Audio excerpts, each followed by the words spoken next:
So hey guys, welcome back your channel Vishwit classes. आज की video बहुत ही खास है आपके एग्ज़ाम के लिए। इसके साथ मैं बता दूं, कोई सा भी कंपटीशन की तैयारी कर रहे हो उसमें भी काम आएगा, या बोर्ड की एग्ज़ाम की तैयारी कर रहे हो उसमें भी काम आएगा। तो वीडियो को अंत तक बने रहें और बहुत ही खास चीज़ें आपको हिंदी और इंग्लिश दोनों में पढ़ाई जाएगी। तो चलते हैं, शुरू करते हैं आज की क्या खास है। तो दोस्तों, मैंने जैसे कि बताया था कि आज की क्लास में हम लोग करेंगे टाइम एंड टेंस। क्या करेंगे? टाइम एंड टेंस की क्लास करेंगे, जो आज के लिए बहुत ही खास होने वाली है। हम जानेंगे टाइम एंड टेंस में क्या अंतर है, आखिरकार ये टेंस की उत्पत्ति किस वर्ड से हुई है। एक बिल्कुल मैं बोल दूं कि आपको 0 टू एडवांस लेवल की क्लासेस दी जाएगी। तो वीडियो को अंत तक जरूर देखें, इसमें बहुत सारी चीज़ें आपको एक साथ देखने को मिलेगी दोस्तों, जिसकी कल्पना आप नहीं कर सकते हो। तो चलिए आज की वीडियो हम लोग स्टार्ट करते हैं कि क्या खास है, क्या जानना चाहिए। ठीक है दोस्तों, सबसे पहले मैं बता दूं कि हम लोग जानेंगे कि what is the difference between time and tense.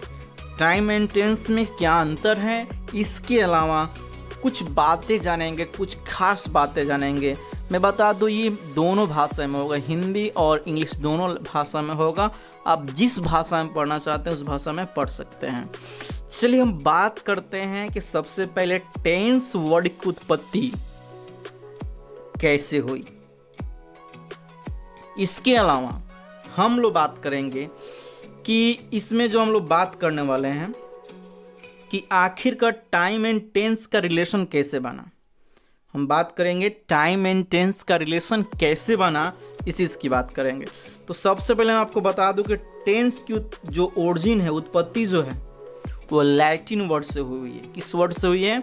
Latin word से हुई है। आप याद रखिएगा, टेंस की उत्पत्ति जो है, ओरिजिन जो है, वह लैटिन वर्ड से हुई है, और जिस वर्ड का नाम है टेम्पस। क्या दोस्तों? टेम्पस। क्या? टेम्पस। और इस टेम्पस का मीन्स मतलब होता है टाइम। समझ रहे हैं ना? इस टेम्पस का मतलब क्या होता है? टाइम। और यहीं से एक रिलेशन मिला है इसको, टाइम एंड टेंस। क्या रिलेशन मिला है? Time and tense. तो दोस्तों, हम जानेंगे आगे चलकर कि टाइम एंड टेंस में क्या अंतर है।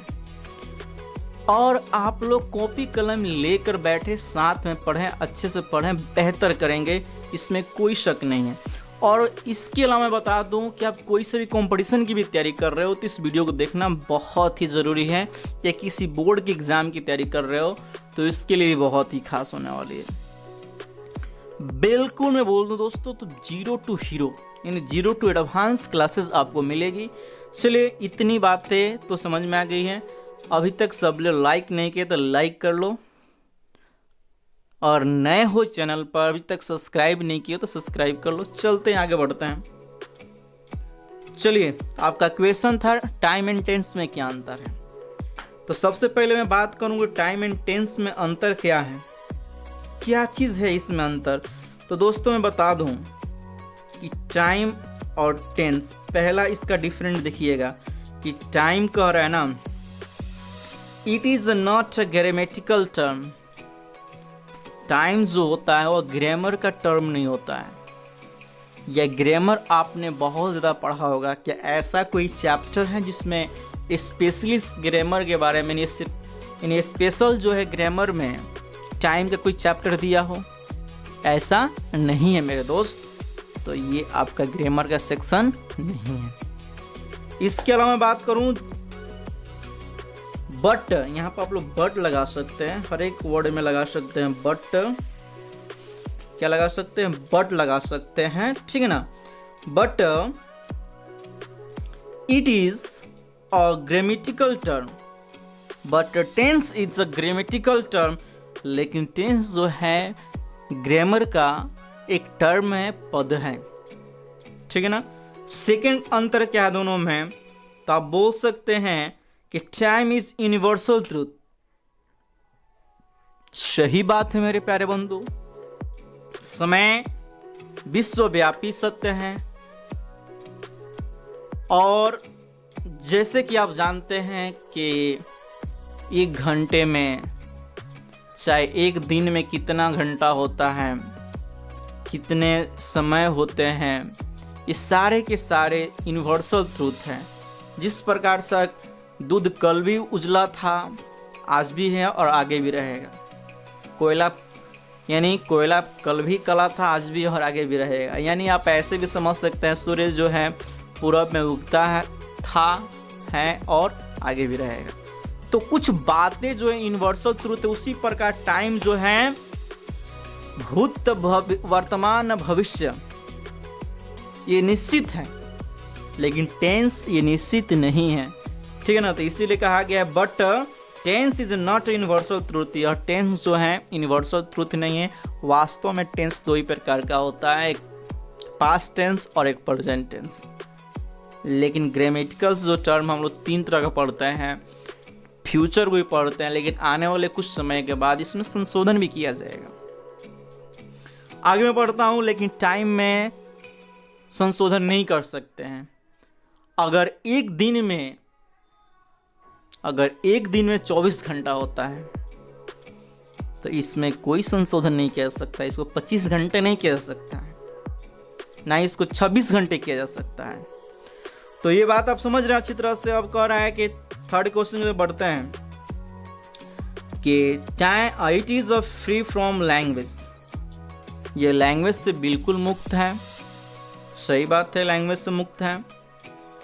लेकिन टेंस जो है, मैं जो सेंटेंस बोलकर पढ़ा रहा हूँ हिंदी में, इंग्लिश में, सारे के सारे किससे जुड़े हुए हैं? टेंस से जुड़े हुए हैं। टेंस से पढ़ा रहा हूँ, टेंस से बोल रहा हूँ, टेंस से पढ़ रहे हो, टेंस से देख रहे हो, टेंस से सब कुछ टेंस से। ठीक है। आगे की बात करूं तो it denotes hours, day, month, year.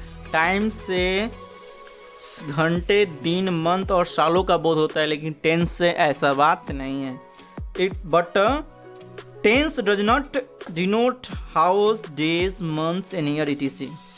ठीक है दोस्तों, चलिए इसका हिंदी वर्जन भी देख लेते हैं क्या है। तो दोस्तों ये सारे चीज़ आपने कंप्लीट किया। अब इसका कुछ हिंदी वर्जन भी देख लेते हैं। इसका हिंदी वर्जन में आप देख पा रहे हैं, जैसे कि इसका हिंदी में आप लिख सकते हैं, समझ सकते हैं कि यह टाइम जो है, समय जो है, एक व्याकरणीय पद नहीं है, जबकि टेंस से एक व्याकरणीय पद है, जहाँ सब लिखा हुआ पद लिख सकते हैं। ठीक है ना। टाइम एक सार्वभौमिक विश्वव्यापी सत्य है, जबकि टेंस जो है सार्वभौमिक सत्य नहीं है, क्योंकि टेंस में बदलाव किया जा सकता है लेकिन समय में बदलाव नहीं किया जा सकता। एक दिन में अगर आपका 24 घंटा होता है तो ऐसा नहीं कि उसको 25 घंटा 26 घंटा किया जा सकता है, लेकिन टेंस में परिवर्तन किया जा सकता है। ठीक है ना। तो इसलिए दोनों में इस प्रकार से भी अंतर है। तो चलिए स्टार्ट करते हैं। और भी अंतर आप लोग देख सकते हैं कि व्हाट इज़ टेंस देखते हैं। द फॉर्म ऑफ वर्ब, तो दोस्तों the form of verb to change for expressing the time of an action is called tense. आप ऐसे बोल सकते हो कि टेंस का होता क्या है, या आप सिंपल सी भाषा में ऐसे बोल सकते हो कि किसी कार्य को होने में या करने में जो समय लगता है उसे टेंस कहते हैं। या ऐसे भी कर सकते हो वर्ब का वह फॉर्म जो किसी कार्य को शो करने के साथ साथ समय को भी दिखाता है, तो वैसे फॉर्म को, वैसे रूप को हम क्या बोलेंगे? उसको हम बोलेंगे क्रिया बोलेंगे। यानी किसी भी कार्य को होने या करने में जो समय लगता है उसी को हम लोग टेंस कहते हैं। ठीक है ना। या वर्ब का जितने भी फॉर्म होता है वह समय को शो करता है, वो सारे के सारे टेंस कहलाता है। बातें क्लियर हैं? तो दोस्तों अभी तक अपने चैनल को सब्सक्राइब नहीं किया है तो सब्सक्राइब कर लीजिए और बेल घंटी को यानी बेल आइकन को प्रेस कीजिए ताकि वीडियो आपको बिल्कुल टाइम पे मिले। और यहाँ तक कि वीडियो को लाइक भी कर लीजिए, इतना तो कर ही सकते हैं। और पूरे जितने भी व्हाट्सएप ग्रुप है, जो भी आपके पास सोशल मीडिया, वहाँ पर शेयर कीजिए ताकि ये आगे बढ़ें। तो दोस्तों टाइम टेंस पढ़ने के लिए कुछ डायग्राम्स हम लोग पढ़ेंगे, कुछ बातें जानेंगे, सीखेंगे। जैसे कि टेंस जो होता है सेंटेंस होता है, यानी टोटल टेंस में सेंटेंस और सेंटेंस जो होता है एसवीओ चलता है, सब्जेक्ट वर्ब ऑब्जेक्ट से। मैं बताऊँ दोस्तों, बिना वर्ब के आप टेंस नहीं पढ़ सकते हो, बिना वर्ब के आप टेंस नहीं पढ़ सकते हो। तो चलिए हम लोग जानते हैं आखिरकार बात क्या है। चलिए हम लोग जानते हैं कि आखिरकार बात क्या है, और हम जानेंगे वर्ब तो जान लेंगे वर्ब का परिभाषा क्या होता है। अब हम लोग जानेंगे फॉर्म ऑफ द वर्ब्स, कि वर्ब के जितने भी रूप होते हैं किस प्रकार से टेंस को आइडेंटिफाई करने में हमारी मदद करता है। इस सारे चीज़ों को अभी हम टोटली डायग्राम समझने वाले हैं, ठीक है ना। इतनी बात आपको समझ में आ रही है कि टेंस जो होता है आपका सेंटेंस, यानी पूरा सेंटेंस ही पढ़ना है, और सेंटेंस में सब्जेक्ट वर्ब ऑब्जेक्ट पढ़ना है, जिसमें मेजर पार्ट आपका वर्ब होता है जो डायरेक्ट रिलेशन करता है किससे, तो जिसका डायरेक्ट रिलेशन किससे है, टेंस से है। तो चलते हैं, कुछ बातें, खास बातें, बहुत ही धमाकेदार वीडियो है। आप लाइक करें, शेयर करें, और अभी तक सब्सक्राइब नहीं किया सब्सक्राइब भी करें। तो देखते हैं कि इसका डायग्राम क्या है। लेकिन उससे पहले हम लोग थोड़ा जानेंगे कि वर्ब किससे कहते हैं, व्हाट इज़ वर्ब को जानेंगे कि व्हाट इज़ वर्ब, वर्ब होता क्या है। The word which is use to show an action, state and possession is called verb. यानी जो शब्द किसी क्रिया को, अवस्था या अधिकार को दर्शाने के लिए प्रयोग किया जाता है उसे हम लोग क्या कहते हैं, वर्ब कहते हैं। यानी सिंपल सी भाषा में याद कीजिएगा, एक्शन, स्टेट एंड पोसेशन को दिखाने वाले, यानी जो शब्द ये चीज़ को दिखाता है, एक्शन को, स्टेट को, पोसेशन को दिखाता है, तो वैसे शब्द को हम क्रिया कहेंगे। क्लियर? कोई doubt? The word which is use to show an action, state and possession is called verb. कोई डाउट किसी को? चलिए इसका एक डायग्राम समझते हैं कि वर्ब का फॉर्म क्या होता है। चलिए इतनी बातें क्लियर है। तो जैसे कि आप डायग्राम देख रहे हैं, बहुत ही जबरदस्त डायग्राम है। मैंने दावा किया था इस प्रकार से आपने कभी भी टेंस विदाउट वर्ब, ये डायग्राम आपको पूरी तरह से टेंस को मुआयने करा देगा। बिना वर्ब मैं गारंटी के साथ कहता हूं कि जितने फॉर्म दिख रहे हैं ये दोनों के दोनों रिलेशन है, को याद करने में मदद करेंगे। चलिए और दोनों के दोनों एक सिक्के के दो पहलू हैं। तो चलते हैं, आज हम 6 वर्ब का फॉर्म देखेंगे।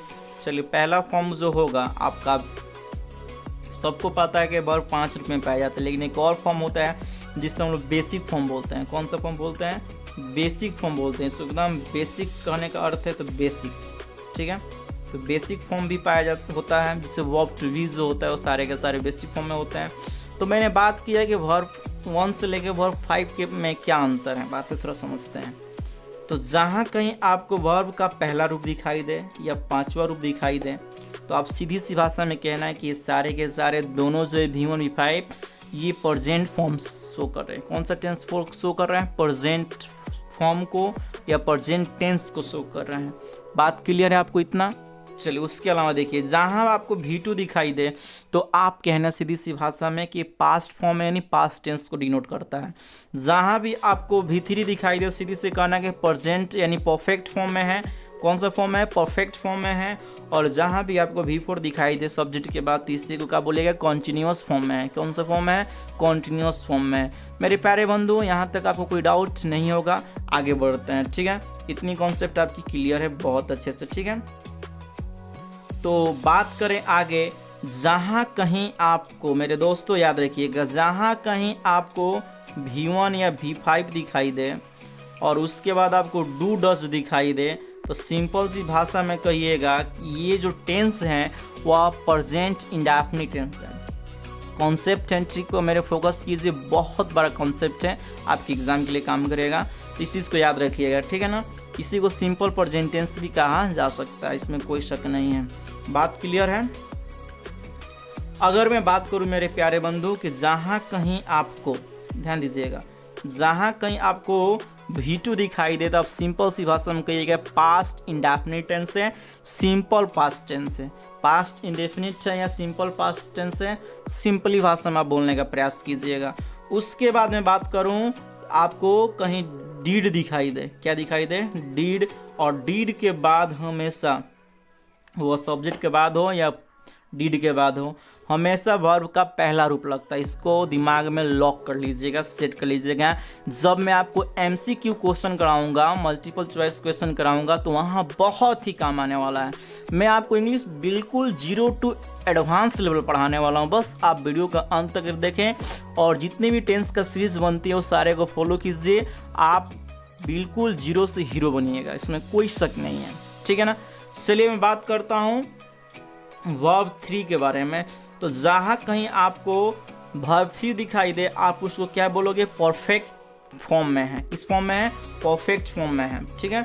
इतनी बातें क्लियर है आपको? परफेक्ट फॉर्म में है। किस फॉर्म में है? परफेक्ट फॉर्म में है। तो मेरे दोस्त एक बात याद रखना, जैसे कि आपको पता है कि हैज़ और हैव के बाद अगर आपको वर्ब का तीसरा रूप कहीं दिखाई देता है तो आप कहना किसका परफेक्ट है? प्रेजेंट का परफेक्ट है। किसका परफेक्ट है? प्रेजेंट परफेक्ट टेंस कहलाएगा ये। क्लियर है बातें? आप सारे बातों को लिखते जाओ। टेंस तो अभी मुट्ठी में करोगे, केवल कॉन्सेप्ट और ट्रिक जो है इसी चैनल पर आपको विशेष मिलेगा, 0 to हीरो लेवल का, ठीक है ना। तो ये बात हुई। दूसरी बात, अगर आपको हैड के बाद कहीं आपको V3 दिखाई दे तो कहना है कि सर ये पास्ट का परफेक्ट है। किसका परफेक्ट है? पास्ट का परफेक्ट है। सारे टेंस को एक एक करके हम लोग पढ़ने वाले हैं, जो एग्जाम के दृष्टि से भी होगा और नॉलेज के दृष्टि से होगा। इसके बाद आपको दोबारा टेंस पढ़ने की जरूरत नहीं पड़ेगी, ये मेरी 100% दावा है। तो चलते हैं, हंसते रहिए, मुस्कुराते रहिए, मजे से पढ़िए, इसमें कोई शक नहीं है। चलिए मैं बात कर रहा हूँ, मैं तो जी रहा हूँ, वजह तुम नहीं हो सीजन में। चलिए आगे बात करता हूँ। चलिए बात करें हम, तो बात आप समझ रहे हैं, ये बातें क्लियर है आपको, यहाँ तक कॉन्सेप्ट क्लियर है। अगर कहीं आपको विद्यार्थी, ध्यान दीजिएगा, शैल और विल के बाद आपको हैव लगा हो और हैव के बाद V3 दिखाई दे तो आप कहना कि फ्यूचर का परफेक्ट, यानी फ्यूचर परफेक्ट टेंस है। सारा परफेक्ट आपको क्लियर हो गया, कॉन्सेप्ट क्लियर हो गया। आगे हम लोग बढ़ते हैं। इतनी बातें आपको अच्छी से समझ में आ गई। अब बात करते हैं हेल्पिंग वर्ब प्लस V4। मैंने बोला था कि सारे फॉर्म को याद करो, 10 से 90% मुट्ठी में रहेगा। कॉन्सेप्ट एंड ट्रिक को लिखो और रेडी करो और तैयारी करो, बहुत ही खास होगा आपके एग्जाम के लिए, इसमें कोई शक नहीं है। तो अब आप ध्यान दीजिएगा कि जब भी V4 आता है अपने साथ हेल्पिंग वर्ब लेता है, यानी क्या कहते हैं, हेल्पिंग वर्ब प्लस V4 को हम लोग कॉन्टिन्यूअस फॉर्म कहेंगे। और जहाँ कहीं आपको इज आर एम के बाद V4 दिख जाए दोस्त, तो कहना कि ये जो है प्रेजेंट का कॉन्टिन्यूअस है। किसका कॉन्टिन्यूअस है? प्रेजेंट का कॉन्टिन्यूअस है। बात कॉन्सेप्ट क्लियर? आप कॉपी में नोट्स बनाते जाओ, अच्छा से इसको बॉक्स में घेर कर लिखते जाओ, टेंस का भी नाम लिखते जाओ, बहुत ही जल्दी आपको शॉर्टकट याद हो जाएगा। कॉन्सेप्ट क्लियर है यहाँ तक? आगे की मैं बात करता हूँ, जहाँ कहीं आपको वॉज वर्ब के बाद V4 दिखाई दे तो आप कहना कि ये पास्ट का कॉन्टिन्यूअस है। किसका कॉन्टिन्यूअस है? पास्ट कॉन्टिन्यूअस टेंस से। बात क्लियर है? अगर कहीं आपको शैल विल के बाद B प्लस V4 दिखाई दे, यानी शैल और will plus B plus V4 आपको दिखाई दे तो कहना कि किसका कंटिन्यूअस है? फ्यूचर का कंटिन्यूअस है। बातें क्लियर हैं यहाँ तक?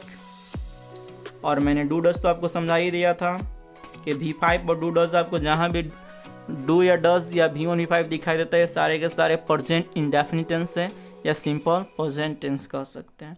कॉन्सेप्ट क्लियर यहाँ तक? चलिए आगे मैं बढ़ता हूँ। तो दोस्तों आपने क्या देखा, V1 V5 के बारे में जान लिए। आपने भी जान लिया कि जहाँ भी V1 V5 दिखाई दे या डू या डज दिखाई दे तो उसका क्या हिंदी निकालोगे? उसका हिंदी निकालना है ता है, ती है, ते हैं, ता हूँ। आप इसका हिंदी आसानी से निकाल लोगे, ठीक है ना। इतनी बातें आप लोगों को अच्छी से समझ में आ रही है।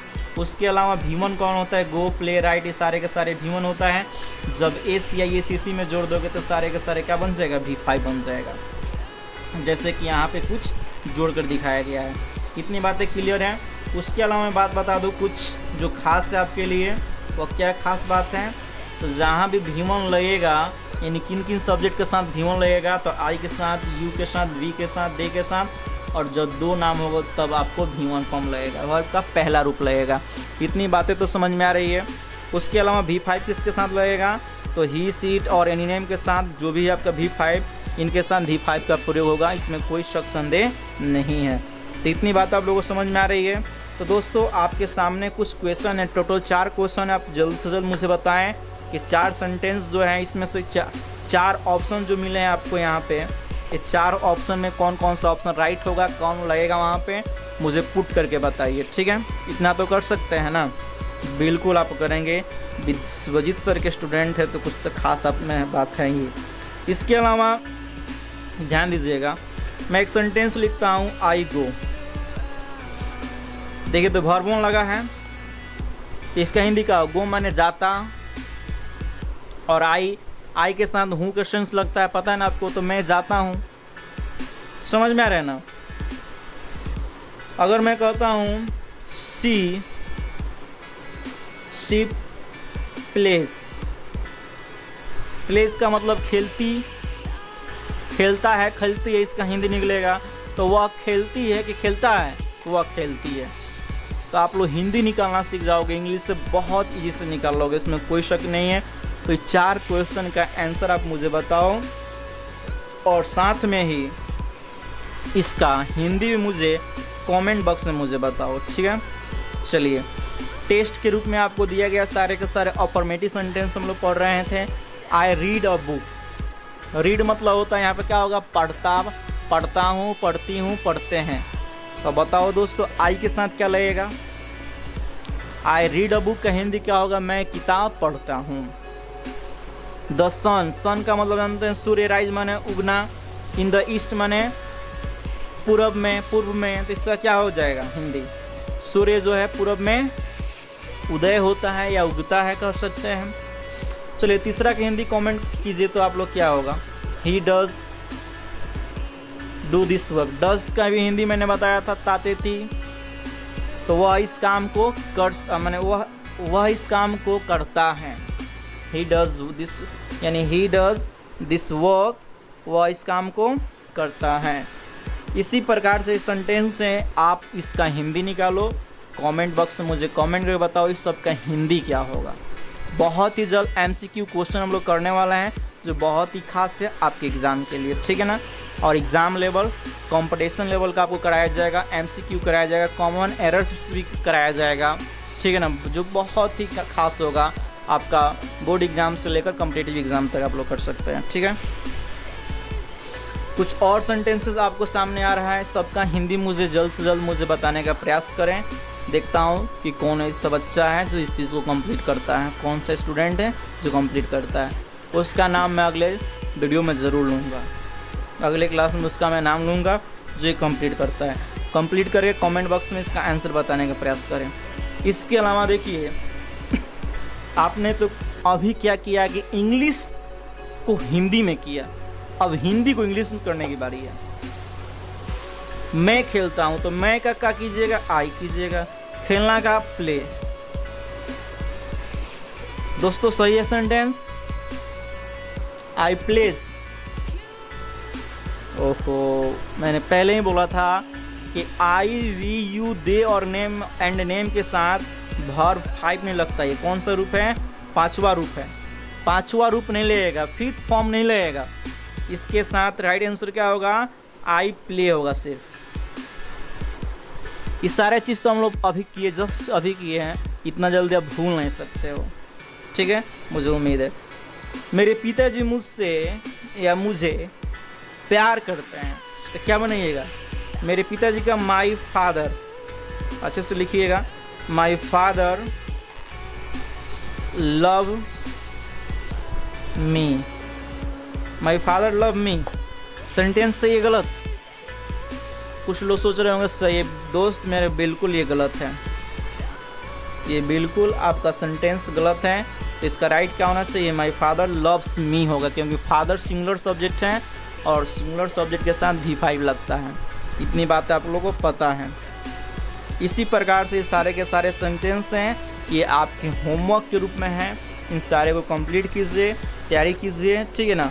और आप मुझे कमेंट करके बताइए, मैं अपने देश से प्यार करता हूँ, इसका ट्रांसलेशन क्या होगा इंग्लिश में, ठीक है ना। उसके अलावा और भी है, यहाँ पर देख सकते हैं, राम और श्याम रात में पढ़ते हैं। राम और श्याम जब नेम एंड नेम आएगा तो मैंने बोला था कौन सा रूप लगेगा, वर्ब का पहला रूप लगेगा, ठीक है ना। तो आप मुझे बताओ, अगर मैं इसका बोलूँ ट्रांसलेशन बनाने के लिए तो क्या बनाओगे? राम एंड श्याम। अब बताओ यहाँ पे रीड होगा या रीड्स होगा? रीड होगा कि रीड्स होगा? एट नाइट कह सकते हैं, रात में। बताओ, कुछ लोग सही बता रहे हैं, सही जा रहे हैं, इसका रीड होगा, रीड्स नहीं होगा। मैंने अभी कुछ देर पहले मैंने बताया था कि जब नेम एंड नेम लिखा हो तो आप उसको वर्ब वन का उसका रूप देना है उसको।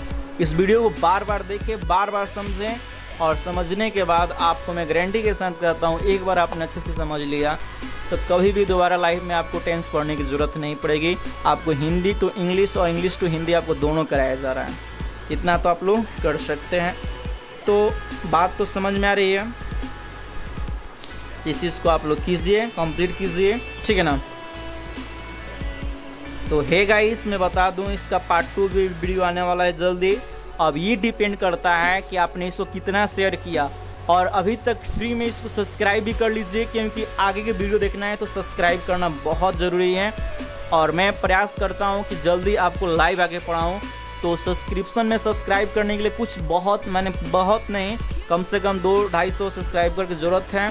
तो आप जल्द से जल्द शेयर कीजिए, सब्सक्राइब कीजिए, करवाइए, ताकि इसको पार्ट 2 वीडियो में लेकर आया हूँ। और अधिक से अधिक शेयर कीजिए, लाइक कीजिए, इतना तो आप कर सकते हैं, ठीक है।